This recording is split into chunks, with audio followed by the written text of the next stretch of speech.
मेरे बच्चे, सबसे पहले तो आप अपने मन को शांत करें। आपके सारे सवालों के जवाब आपके भीतर हैं और आपके आसपास ही हैं। मत भटको, क्योंकि बहुत विलम्ब हो चुका है। बहुत भटक चुके हो तुम। जिस पथ पर तुम चलना चाहते हो, यह अलग अलग अनुभवों का विषय है।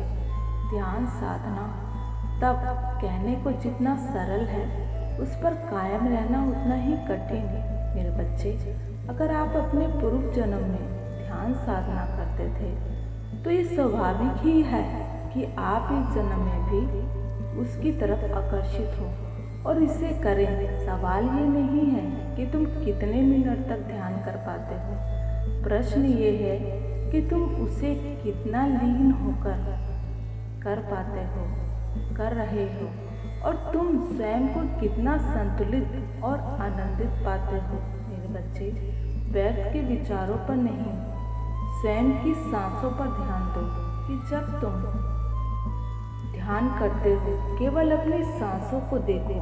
ये आपको आरंभ में तेज चलती महसूस होगी, किंतु जैसे जैसे आप इसमें आगे बढ़ते जाएंगे, आप पाएंगे इसकी गति धीरे धीरे आपको पहले से कम और शांत महसूस होगी। डरो मत, ये इस बात का संकेत है कि अब आपका मन, आपका तन, आपकी आत्मा एवं आपका मस्तिष्क संतुलित होता जाएगा।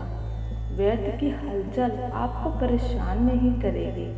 आपके व्यर्थ के विचार आपको विचलित नहीं करेंगे मेरे बच्चे, और आप बाहर भी सहज और भीतर भी सहज महसूस करेंगे। मेरे बच्चे, ये स्वयं को पाने की खोज है। जो अब तक कोई इस दुनिया के पीछे भाग रहा था, उसे इस पद पर पूरा ब्रह्मांड प्राप्त होने वाला है। किंतु मेरे बच्चे, साधक का मन बार बार भटकता है।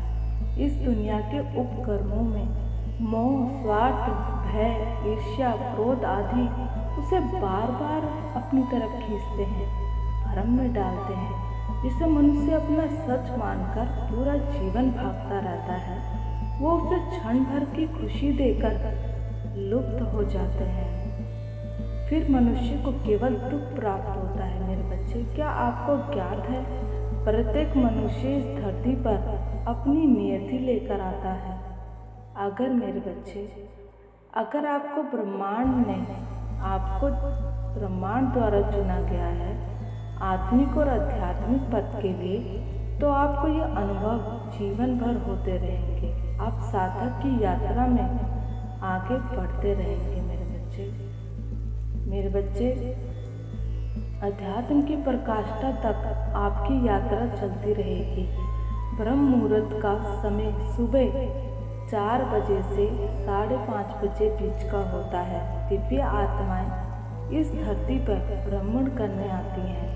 आप जो भी कार्य करते हैं, विश्वास और श्रद्धा से सिद्ध हो जाते हैं। आप जो भी भगवान का नाम लेते हैं, ये आप अपनी राशि अनुसार अपने इष्ट को जानते हैं, तो उनकी कृपा आपको प्राप्त होती है।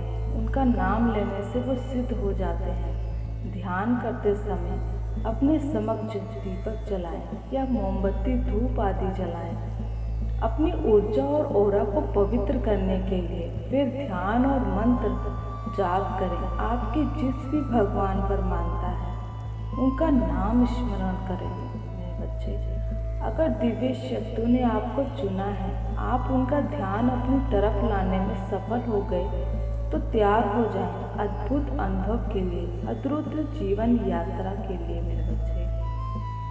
मेरे बच्चे, साधना का महत्व बहुत गूढ़ है, गुप्त है, इसलिए कोई अनुभवी गुरु ही शरण में रहकर ही आरंभ करें। वैसे आप मेडिटेशन कर सकते हैं, ये आपके समर्थ अनुसार है। मेरे बच्चे,